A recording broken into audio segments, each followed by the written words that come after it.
Hello, future. Thank you for coming, everyone. Let me add some of our great speakers that we have on here today. Hello, Poonacha. Hi, Elizabeth. Wonderful to be online. Look forward to connecting. I'm just really thrilled to be able to do this with you today in this wonderful season of giving. It's a perfect way to end our week on a Friday. Awesome. Look forward to it. Yes, Poonacha, I'd like to introduce you to Mei Chang, who is serving as our co-host today in case the feed goes down. And she is also the CEO of Hashpack Wallet. So, hello, Lucas. Welcome to the Space Talk today. Poonacha's in the room, as well as Mei Chang, who's serving as our co-host. Hey, Elizabeth. Thank you so much. Thanks for having me. Okay, so I've invited some people so we can kind of just get started, and when they trickle in, we'll add them. Since we just had this idea to do the space yesterday around this time, didn't we, Poonacha? Yeah, I think I like life is always should be unpredictable, and I think should go with the flow.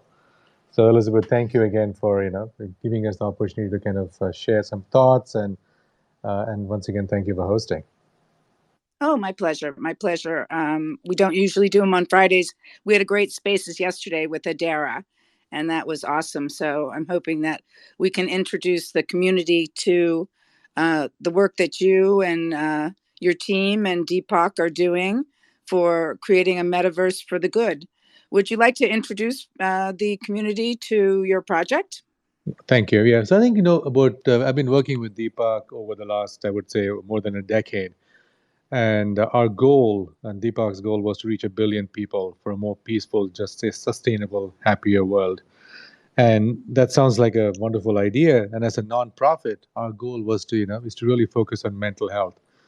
Every 40 seconds, we lose someone to suicide globally, and that's one of the biggest tragedies of our time. So the Chopra Foundation, we're constantly putting together programs to raise funds to bring about therapists, mental health counselors.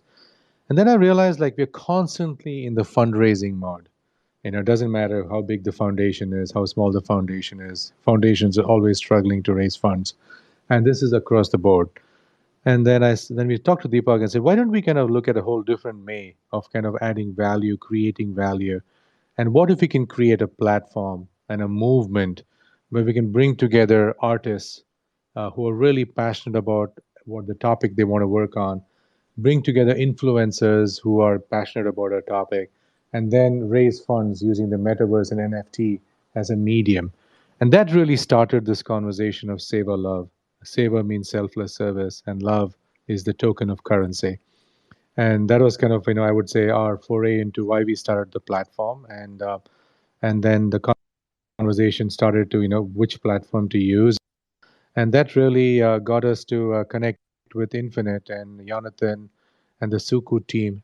Our project was to really connect with Emilia Clarke. And Emilia Clarke, as you all know, is from Game of Thrones, is very well known, but she suffered from 2 brain aneurysms, and really had to kind of was almost like a second lease of life.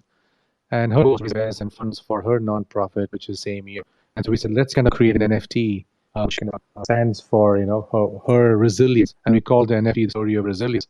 And it's the election, and that kind of really started the movement to SEVAlove. And our goal over the next year is to bring artists and causes and kind of shine some light.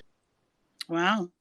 That's a very big goal. And I think going into the NFT world is probably going to facilitate you getting known to the communities that so many communities are doing NFT projects right now.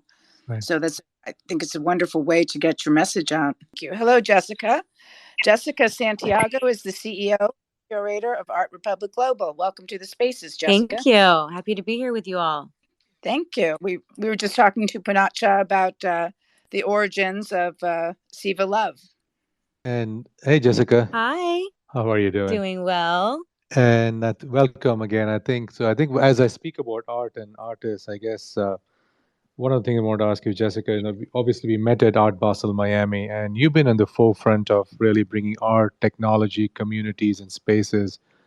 I would love for you to share your vision of how you see the NFT, the metaverse unfold, and then we can kind of.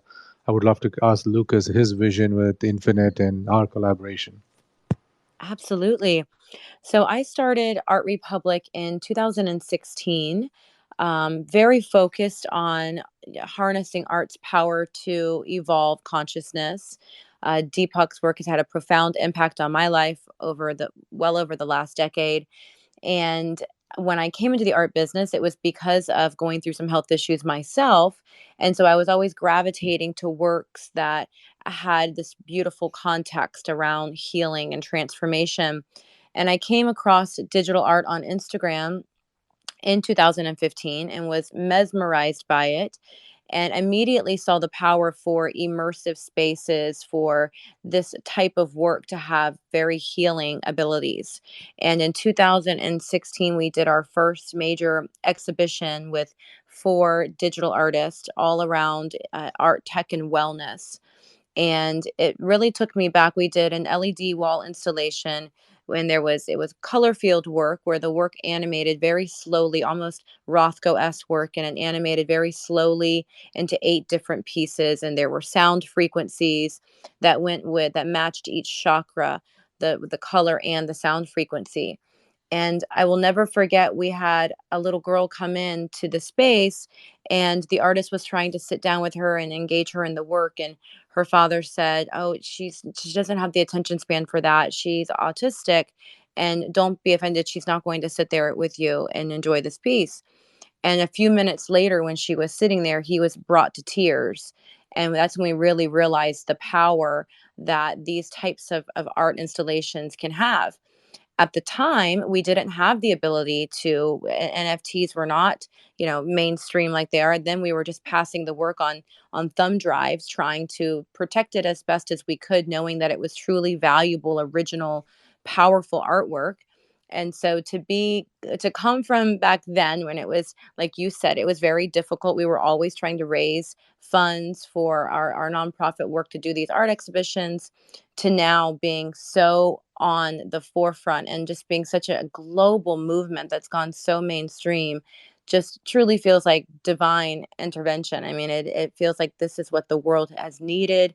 We are very focused on these types of collaborations that we've done with you and Deepak, and to keep furthering them, because there is no doubt they have a powerful ability to bring people present, to reduce stress levels, to reduce PTSD. I mean, we're at the very early forefront of being able to have the medical studies to prove it.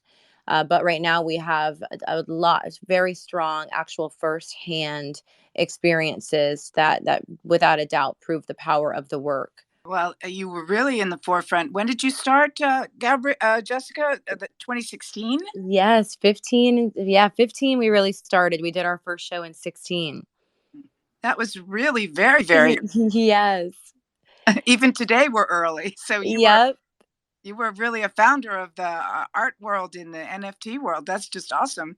We have a very strong NFT community in the Hedera community. And, it's just getting really started with all the exchanges happening. And maybe, Lucas, you could speak to some of the technical issues that we face in the NFT world. Yeah, 100%. Thank you so much, Elizabeth. I really appreciate it. First of all, let me kick things off by saying we're extremely excited about the project with Poonacha and team and SEVA.love. We're launching their NFTs as we speak. Everything is live and running on our platform right now, and we've been extremely excited about the good purpose of this project. And it's always exciting for us to build those NFT projects for different purposes, but this one is particularly enjoyable for us, of course, because it's this community for good that makes it really, really cool. And if you can, if you get to doing something like that for a good cause, that makes it even better. In terms of our platform, we launched InfiniteWorld about 1.5 years ago, and now we've been in the space for about 4 years actually, and started off with SUKU, which is our supply chain brand, and we really got into NFTs accidentally, actually, because we're using NFTs 1.5 years ago for traceability and tracking goods, tracking food on the blockchain. And that's how we got into NFTs. And all of a sudden, everyone in the space was talking about it, just like everyone is talking about the metaverse now. And that's how we got into the NFT marketplace space and into this new realm of selling digital products. And right now, a lot of our customers are still struggling with figuring out what that actually means, what a digital asset actually means, and what NFTs and what the metaverse actually means. And let me say this: SEVA.love is really at the forefront of this, and they really know what it means, and they're really doing the right thing here, which we're excited about, because they are just getting into the space. They're taking the first step and they're exploring. And a lot of brands are getting stuck right now in this mindset where they keep struggling with the question, what's the metaverse and what is it going to be? What is it going to look like in 5 years, And I think if you get stuck on that question, you're not going to find a good answer to that right now. The metaverse is such a broad term. There are thousands of definitions. People typically envision AR and 3D and digital avatars and the digital world, like in Decentraland and stuff like that. But I think it's not really important to define what the metaverse is going to be eventually. It's more important to actually get your on-ramp into the metaverse, and that's exactly what we're providing. We help brands enter the metaverse, and we're kind of like an on-ramp onto this interstate, onto this highway of the metaverse that brands need to get familiar with. And really the right thing to do is to get into the space and take that on-ramp, and no one really knows where that road is going to go and where it's going to take us. And that's why it's so exciting to begin this journey, not just with SEVA.love, but with all of our customers, and to help them explore those different opportunities. Now, like you said at the beginning, we're doing that on Hedera Hashgraph, which is also very, very important for us, because we want to do this in a right way. And right now, what we're seeing on a lot of platforms, we're seeing on public Ethereum, for example, the crazy high gas fees. We're seeing crazy transaction costs. We're seeing crazy carbon footprints, and all those things can be improved. And we did exactly that. We have the only carbon negative marketplace, actually allowing our customers to explore the metaverse and get all the benefits of the metaverse in a fully decentralized but also carbon negative way, doing good things with those NFTs and getting the start, right? Like I said, the on-ramp into the metaverse beginning right there, and who knows where it's going to take us. That's amazing. The history that goes behind this talk with being early Jessica and SUKU's work, and it just is an amazing thing. I think in 2022, because of all the new exchanges and marketplaces coming on board, and just with Hedera's exposure being as the greenest of the green, it's the carbon negative. So I think that's discovery might happen there that we haven't seen to date. Wanting to ask Lucas, because you're right in the thick of things, what are the some of the obstacles that you see with people getting onto the metaverse and adopting this new paradigm? Yeah, that's a very good question. So I think the first obstacle that is probably the most visible one that people see when they try to enter the space is that it's so much complexity in the space. And really what you typically see when you go to the first NFT marketplace, you see, okay, now you need to download a wallet. Now you might have to write down your 24-word seed phrase. And after that, you have to write down another phrase, and then you have to create your address. Oh, and by the way, you need to pay gas fees as well. So get some gas by going to this third-party platform and pay for your cryptocurrency. In other words, it's like just this huge wave of different things hitting you and like really making it very, very complicated.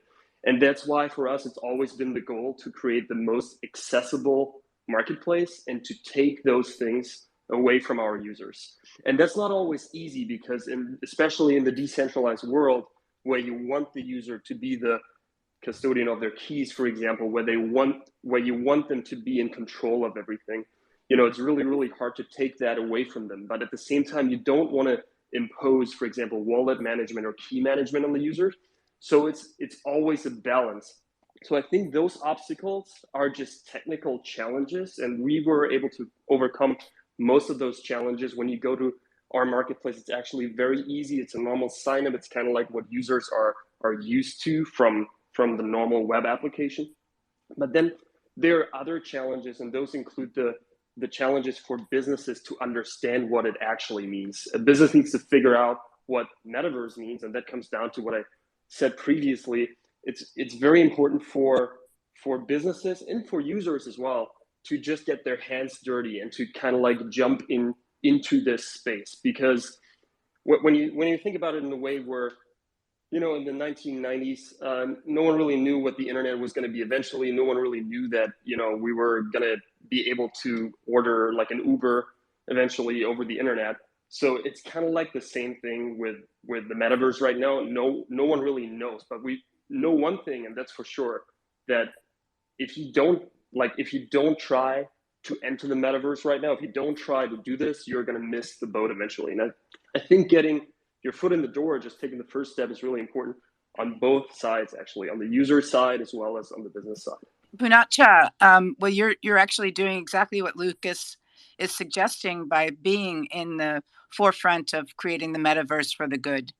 Yeah, I think, and this is once again, I think Deepak did it 35 years ago when he said, you know, there's something called mind-body medicine. You don't need to take medication for everything. So from our perspective, I think we are really committed to really, when I started in artificial intelligence and AI in 1991, and if you really just looked at the design of the internet, it was basically based on attention, you know, basically get people to be drawn to our web, you know, kind of getting them to be, you know, never leave your site, and it kind of create an addictive internet, right? And we see the challenges we see today with the platforms, with all the things with cyberbullying and all the different issues. And we also, I think, we had people who actually owned the silos. I think with the Web3 world, we are moving from the renter economy to the owner economy. And artists and creators are the ones who are going to call the shots. And that's why I really feel really good about really imbibing Web3 with the right consciousness, right? Well-being, social impact. How do we look at it as really transforming, I would say, well-being in the world? And so from our perspective, working with artists, causes, and leveraging technologies and being, I would say, neutral as much as possible. I look at the same thing which had happened on the internet in 92, 93. And you were in Sprint, you couldn't call Verizon. Verizon couldn't call AT&T. And if you traveled international, you picked up a GSM phone. I think in the next 2 to 3 years, and Lucas can obviously shed light on this, there will definitely be interoperability, right? But the most important thing is, why are you on the metaverse? What can you do good on the metaverse? And this is really where I think art is going to play a lead role. And I'm really excited. I think collaborating with Jessica, really, I think as an early pioneer in art, I think we can bring together, obviously working with Emilia, we kind of shed light to mental health and brain injury recovery, right? For them to go raise funds, we kind of really said, let's have the one-of-one auction on Super Rare. Let's raise funds there. Let's create the collection on SEVAlove. Let's kind of create a long-term engagement with the community. And then we're going to do more of this every month. We will have a cause, an artist featured, and then also the community to kind of rally around it, from hunger, education, could be FGM, whatever the topic which is current, we want to represent using our platform. Oh, that's just amazing, and I'm very excited to hear that you're going to be continually offering art on a monthly basis, Poonacha. Yeah, I have a question for you, Lucas. In when you say your platform, where can people go in the community to go see your NFTs right now? Poonacha, is it on? It's nft.seva.love, nft.seva.love, nft.seva.love. And where's your platform, Lucas, now? You can learn more about our platform on InfiniteWorld.com. Would you mind if I had one of our creators of art is in the house, and it's HGraphPunks, and he'd like to make a comment or question? I just love all the spaces. It's kind of like have to be online all the time to hear all of them, because there's just so much good information out there. So I appreciate everyone's time and explanation of what's going on. I think this one's probably for Lucas, with the complexity of onboarding new users. Was that one of the decisions that made you choose Hedera, where the gas fees, I guess you kind of went into it, but I guess, yeah, since you already answered that a little bit, to extend it, what do you see as the friction points that still need shaped down in the Hedera network to allow that easy flow in of non-technical users to enjoy and understand the system, who might not have any idea that it's Hedera, but rather they're having an experience that they want to participate with? And what obstacles do you see that the network still needs to make sure that we can refine those friction user paths to make that an easier onboarding access for users? Perfect. Yeah. So let me address the first part of your question first. So what were the reasons, like, why are we on Hedera? And this specifically, you were kind of like touching on the functionality aspect. So of course there are like obvious reasons like transaction fees and, you know, the negative carbon footprint is really important. Throughput is really important, but then there's also functionality, and functionality really comes into play when, and you were kind of like alluding to that, when you are trying to set up a marketplace, let's say on other blockchains like Ethereum, right? You run into huge issues like every wallet needs to be funded. Every wallet needs to be funded to be able to pay for gas. It's a lot of functionality that you need to have in place in order to make that happen. So not just from a cost perspective, but it's really, really complex to solve those sort of problems. So not every user has a funded wallet. Do you really want to have an entry barrier that is that high where users have to fund their wallets first, and things like that? So, which is where Hedera comes into play, because they allow us to do a whole bunch of different things. For example, we can transfer NFTs, and we can have a third-party wallet pay for the transfer. We can do that, right? So it already has a lot more functionality than what we have in conventional blockchains, right? So then the second part of your question was kind of like about the hurdles that we're facing right now, potentially things that are missing. And I would say the one thing that right now what is being addressed on Hedera, and Hedera is doing a lot, for example, with HIP 18, Hedera Improvement Proposal 18, we recently got fees, basically fees on top of every token transfer, which is really important for a lot of customers, right? So that's what we're doing, and we're getting more and more of those features. When you look at other blockchains like Ethereum is a little bit more flexible when it comes to dealing with a token in other protocols. So right now, I would argue that Ethereum has, and it's not only a technical issue, it's also an issue in terms of liquidity on the network, right? When you think about, let's say you want to use your NFT in a DeFi protocol, or you want to use your NFT as collateral in a DeFi protocol, right? You're going to find way more protocols and way more liquidity on other networks like Ethereum, for example. So Hedera isn't quite there yet, but they're building in the right direction, and they're creating a lot of different tools to be compatible with those protocols. At the end of the day, it's not only the technology that is missing right now, it's also kind of like, you know, as said, liquidity and the community, because at the end of the day, you need more than just a protocol. You need people backing it up as well, and you need the liquidity in the protocol. So those are kind of like the things. And I think when you look at the current state of Hedera improvement proposals, we're getting a lot of those features in the near future. And then it's only a matter of time for people to realize that those things are available on Hedera. They're actually much better on Hedera because of costs, because of flexibility, and so on. And you know, at the end of the day, it's all going to be user driven, because as soon as people realize there is an alternative, they're definitely going to try it out. But right now, it's kind of like a chicken egg problem, right? There is no well-established protocol, which is why we don't have the liquidity, and we can't get the liquidity without a well-established protocol. So it's going to be a little bit of a challenge to get the ball rolling to kick things off. But I think we're getting there. I would also like to ask Jessica Santiago a question just about your curated art. And one of the things that I really liked about NFTs was that the secondary sale can also support the artist. And because artists so historically have been their work has been undervalued. And that was one of the things that really drew me first to the NFT world, was the fact that an artist could actually be supporting itself, himself or herself with their art. Absolutely. It's such a transformational technology for artists. when I first started learning about it in 2015, we were incredibly passionate about helping artists to figure out how to be able to engage. At the time, we didn't have platforms like Super Rare and such that made it so easy, but we launched our first NFT collection of artists that we had been working with for many years.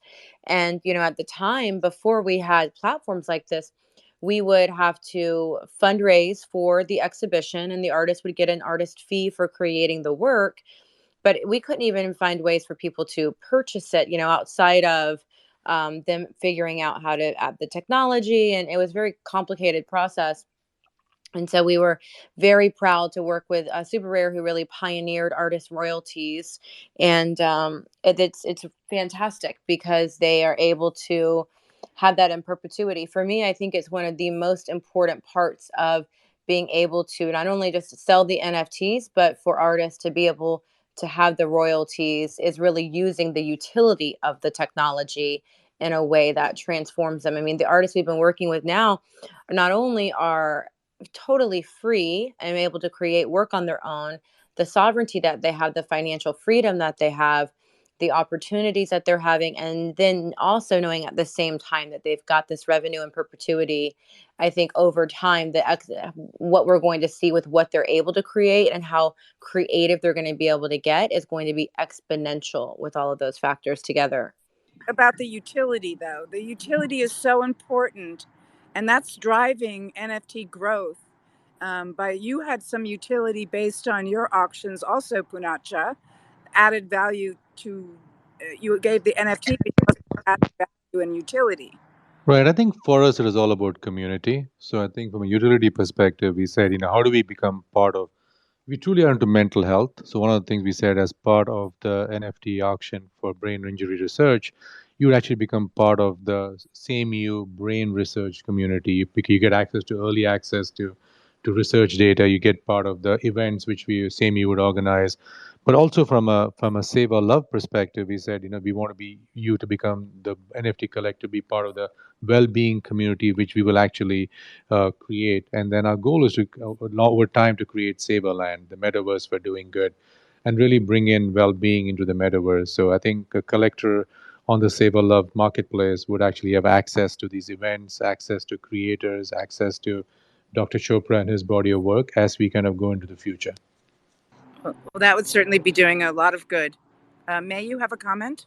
Yeah, I just wanted to add in on both Jessica and Poonacha's comments that this NFT space gives us a lot of opportunity with its utility, but it's also about our community, and it's about the culture that we're building here.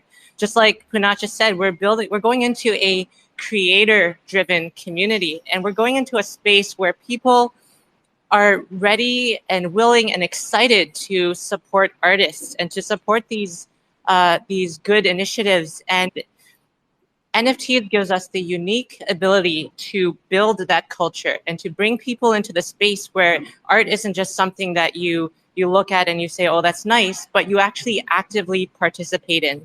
And I think that's really exciting. And that's why, these initiatives like SEVAlove and all of these NFT art projects are just very, very exciting. We have the chance to build something for the future and to really build a culture around this that can spread across the world. I think just to your point, during Art Basel, we released a token, basically a kind of a token called Love in Action token. And this is when Jessica was there during the release. And we said we want to infuse into the metaverse love in action. And there were 4 attributes of following love in action. And we call it the 4 A's. The first A is attention, deep listening. Listening with your mind, body, soul. Every part of your body is deep listening. So when you're talking to somebody, let's listen to them. And once you listen to somebody, the next A is basically you have acceptance. You have what you call appreciation. You appreciate everybody's uniqueness like a fingerprint. And once you have appreciation, then you have affection, kindness, tenderness, compassion. And the most important A, the last A, is acceptance, accepting everybody for who they are, not what you want them to be. And the metaverse truly allows you to have infinite possibilities, not being constrained by the societal norms, which have really created a lot of the ills which we see today. And I love the PFP series, people who actually update. It's no longer about their selfie as a profile picture. It's about who I am. I feel like associating with my family dog, who happens to be a pug, and I want to go pick up the Thug Pug NFT. So I think it's truly giving everybody the ability to express themselves, not being just put into boundaries. And that's what I see the promise of art and NFTs, truly enabling infinite possibilities on the metaverse. By being so early, I think we have a really good chance to shape that community, to make it a metaverse for the good, as well as gaming and fun, having fun and being entertained and collecting NFTs. For myself, when I started collecting NFTs, before that, I just thought, oh, it's just a JPEG. It's just but I actually have an emotional connection to my NFTs. And I find that it's, to get the emotion with the NFT. And as you're doing, Poonacha, with the metaverse for the good, it's like, that goodness, when you buy something that's going to help mindfulness, it translates to the NFT. And when the owner of the NFT looks at it, they get that emotion through the NFT. And that surprised me. And I think even from we just created a collection. One was the $100 NFT called Restoration. Anybody's listening, I would recommend please go to nft.seva.love and pick it up. It's an open edition. And the reason this is what Lucas said, we really want to make NFTs accessible to everybody. It's not like only somebody who knows how to open up a MetaMask wallet, but Lucas says somebody has email ID, password using custodial wallets. Make it as frictionless as possible. And the most important thing right now is to get into it. So public awareness and education is an important aspect of what we want to do at SEVAlove, where we get everybody onto this particular level, the playing field of NFTs, and to get access. And also when we designed this particular piece of art, we actually use brain injury resilience, and also encoded in that the binaural beats. So truly bring about well-being. So if you have it in your living room with infinite objects, you actually see it and feel the connection with the piece of art. And that is just the emotion that once you do start collecting, and I'll put that link up for everybody, and I'll be buying one for sure for that to keep in my wallet, which I look at my NFTs all the time. But I'd also like to introduce a longtime community member, HBar to the Moon, and you have a comment? Yeah, thanks for bringing me up. I just wanted to comment on NFTs for good. Very impressed by SEVA.love application and platform for creating NFTs that bring awareness to things like brain injury. And traditional art, NFT art, can be a little misleading these days because a lot of people are in it for a profit. They don't really care about the message of the art. And it's really good to see platforms like this, especially building on Hedera, that bring awareness. And traditionally, art was all about bringing awareness to things, bring color to the world and creativity. So I'm just very impressed to see Poonacha and Jessica. I was just looking at Jessica's Art Republic website. Very impressive pieces of art.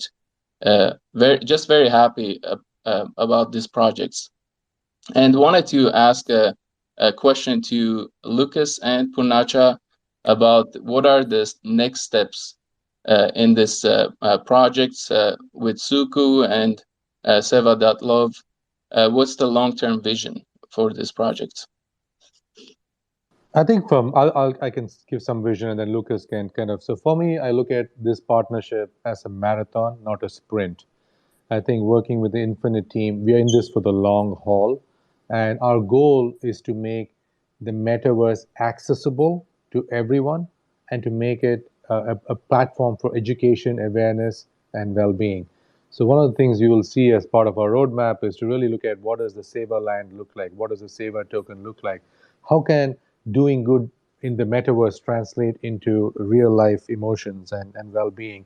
So I think we have I would say a lot of things planned as part of our collaboration, Infinite and SUKU. I think over the next 12 to 18 months, it'll unfold. But I think things like interoperability, making the user experience seamless, is going to be on the top of the list. Lucas, you want to say something? Yeah, 100%. No, Poonacha, thank you. I couldn't agree more.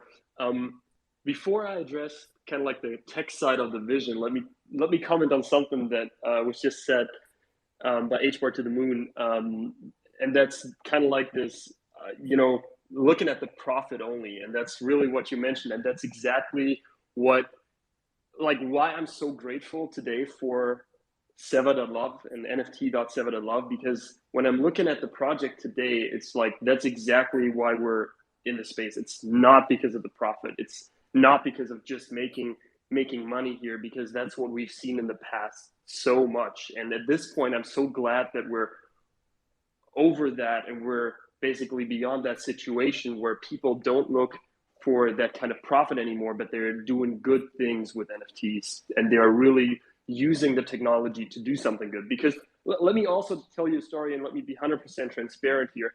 About a year ago, I already mentioned at the beginning that we kind of got into this space accidentally.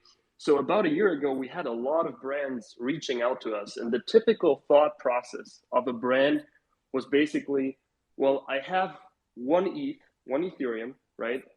I will issue an NFT, whatever kind of NFT it might be. I will buy that NFT from myself for one ETH. Now I still have one ETH and I have one NFT worth one ETH, right? And that's exactly what it was all about, and kind of like the thought process just to grab the money on the table. And I'm honestly, like a year ago, I'm just sharing this, that's just my personal opinion. It was really, really tough to be in the space because we had so many brands with that sort of mindset. And I'm so glad that there's a paradigm shift almost. And with absolutely fantastic projects like SEVA.love, people are finally realizing the full value of NFTs, and they're actually using NFTs for a good purpose and for a good cost. So I'm really enjoying that and really enjoying where we're at right now. So to address kind of like the first part of the question with the future vision, and I can give you the future vision on the tech side of things, I think the most important thing is to make, and I already said this, but to make the metaverse accessible. Now, what is that going to look like? I think it's going to look like something that you can use everywhere. And we're really trying to improve our platform when it comes to more devices, more wallets, more interoperability, not only between wallets, but also with other things like gamification, things like that. And as said, right now, nobody really knows what the end result is going to look like. We don't have a clear definition of the metaverse today. And I like what Poonacha said, because it's got our company's name in it, and I think that's why it's such a great fit. The possibilities are infinite, right? And that's exactly, we're helping brands enter the metaverse, but where they're going to end up eventually, the possibilities are infinite. And we don't really have a clear definition yet, but we don't need a clear definition yet. And I think that's exactly what makes this journey so exciting and so rewarding, because we're figuring it out together. And there are literally so many opportunities in the space, be it gamification, be it cross-platform interoperability, and all that. And we're certainly looking into all of those things and trying to improve everything to make this experience even more exciting for everybody. Interoperability, I think, is going to be a big buzzword in 2022, because it's such an important utility that we all need, is interoperability between platforms and things.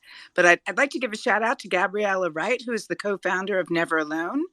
I happen to really love Never Alone as an initiative, and I'm very happy that you're here. If you'd like to speak, please just accept the invitation. I also just want to let Patches from HGraphPunks talk a little bit about our NFT auction that we're doing next Thursday, and 100% of the proceeds are going to be going to help children, homeless children, and their families. Yeah. Again, this has been a great space. I love hearing you guys and hearing about your project, and we're really excited for what kind of organically became a Hedera network auction charity event that's actually being hosted by Dr. Lehman Baird, which I think most people in this room know who that is, but created the HashGraph algorithm that is how Hedera operates. And we're still working on the details. It's looking like it might be a full day auction with a really cool event at the end where Dr. Lehman will be. But until we have those details solidified, it's just mark your calendar for December 16th. Bunch of Hedera NFT creators are donating their NFTs to be auctioned off for a great cause. It's just got to be a good moment where all the creators can get together and kind of do what I think has been talked about here a lot, and what my ethos aligns with well, which is we have this new technology that allows us to remove kind of the way that society has been built and operates, and instead of just capitalistic gains, we can help each other directly, P2P, through a new form of exchanging data and currency. And so this event is kind of that moment for Hedera, where we have the person who created the network and all of the creators on the network that have kind of come up in the NFT world, donating their time and effort and energy to make a difference in the quality of life of people, who need a second chance or just need an ability to prosper. So really excited about it. I hope we can raise a lot of funds, and my macro hope is that we can encourage other networks to do the same and get a friendly competition going on where everyone's trying to prove how good their NFT creators are, or their network is, by how much good they can do in the world. And together we can just really make the NFT, creator society in macro scale, just do a lot of positive change in the world. And that's really our motivation is, as a community, we're celebrating this the hour, and Lehman is coming. We hope to raise a lot of money for and do a lot of good. But Gabriella, I'm excited that yes. Hello there. Thank you for bringing me up. Would you like to introduce the community to Never Alone? They might not be aware of it. Hello, everyone. So lovely to be here. Never Alone is a mental health and suicide prevention initiative and movement supported by the Chopra Foundation, co-founded by myself, Poonacha Machaiah, who is also here, and Dr. Deepak Chopra. And we attempt, because it's a world, I would say, like this new metaverse that we're in, the metaverses that we're exploring, we're attempting as Never Alone to create a more peaceful, just, sustainable, and healthier, joyful world, and make sure that we do not ever feel alone.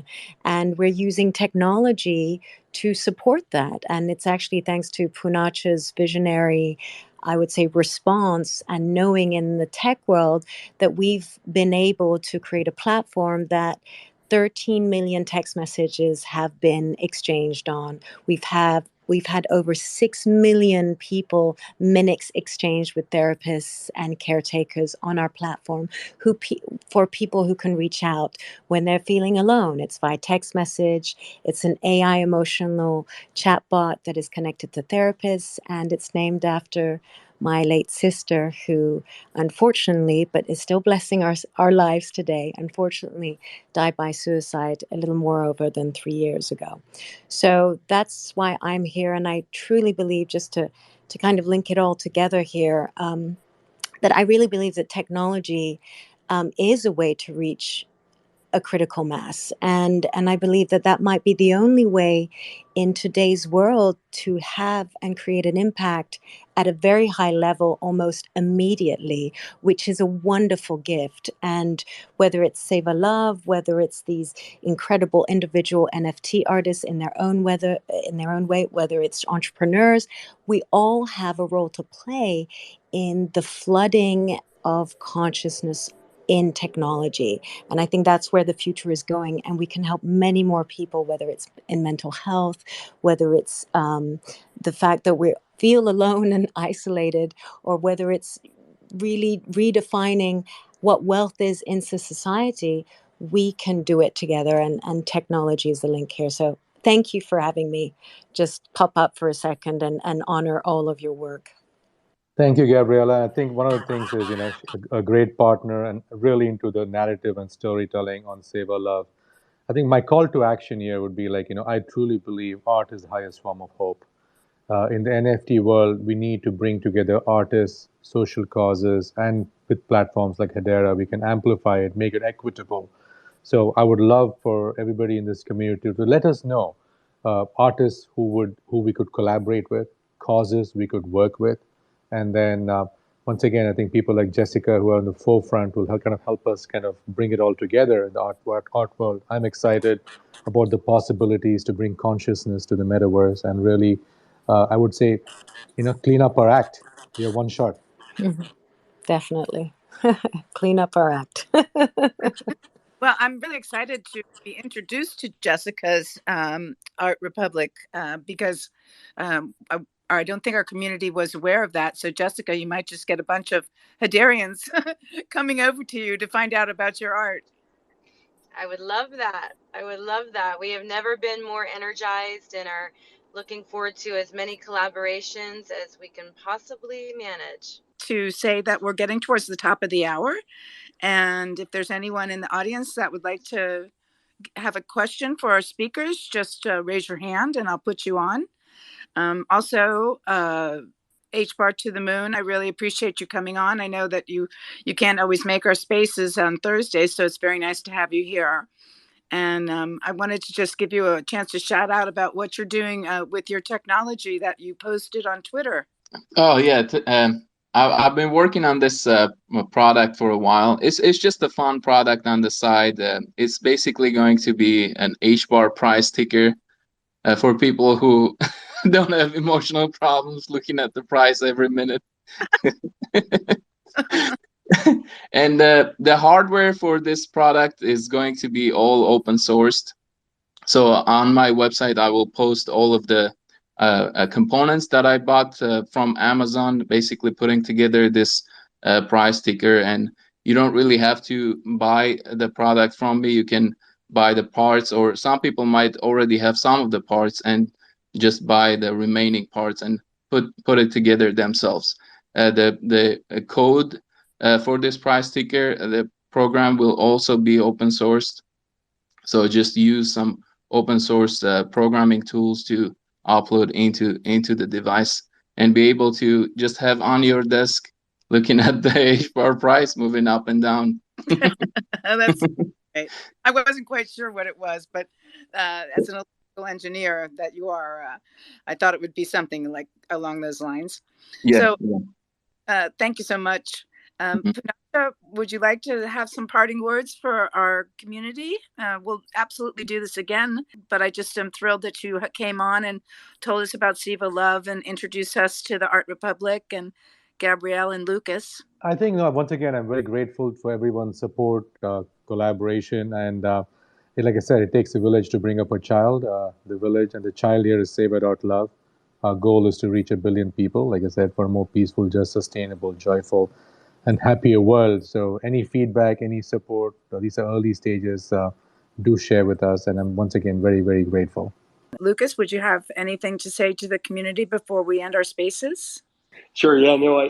The only thing I want to say is that we're really excited about this project and everything that's happening in the space right now. We literally, from the tech side of things, I can't wait to see everything that is going to happen in the future. I think this is really not a sprint; it's a marathon. So we're going to generate a lot of interesting things on this long time journey, and we're very, very grateful for Poonacha and team for running this project on our platform, and couldn't be more excited about the outcome. Oh, I'm very excited to know more about. To meet you is very nice, and please come again on our spaces. We have them every Thursday, so please tune in anytime you want. Jessica, would you like to say anything to the community before we end our spaces? Well, just thank you so much for having me. It's always so great to come together with like minds, and we're looking forward. We have artists that are always eager to add to people's vision and to express it through their artwork. So if there's ever an opportunity that we can help to fully express a mission or any of your visions, we are really looking forward to collaborating. Oh, absolutely. Great. Gabrielle, would you tell people how they can find Never Alone? Yes. You can find Never Alone. Very simple, very much like SEVAlove. It's neveralone.love. Never. It's all about the love. Well, and sometimes people get a little bit lonely during the holidays, so that's a very good. Yes, and Point. and I suppose the point, what I loved, maybe I could sum the double conversation together, is that you are never alone, and this community, this emerging community, has so much utility and so much kindness and so much loving awareness, and I think that's what's so different from everything that's happened before. So I have great faith and a great knowing that this is the bridge for people. So this, I know, this new world will actually ultimately help people never feel alone as well. So it goes hand in hand. Wow, that's something that I will do anything I can to help make happen. Thank you so much. And May Chang from Hashpack Wallet for co-hosting today. I really appreciate you jumping in at the last minute. It's been great. Thank you. Okay. Well, Poonacha, if it's okay with you, I'm going to say hello, future, and we'll end this space. Thank you all for coming. Thank you. Thank you. Hello, future.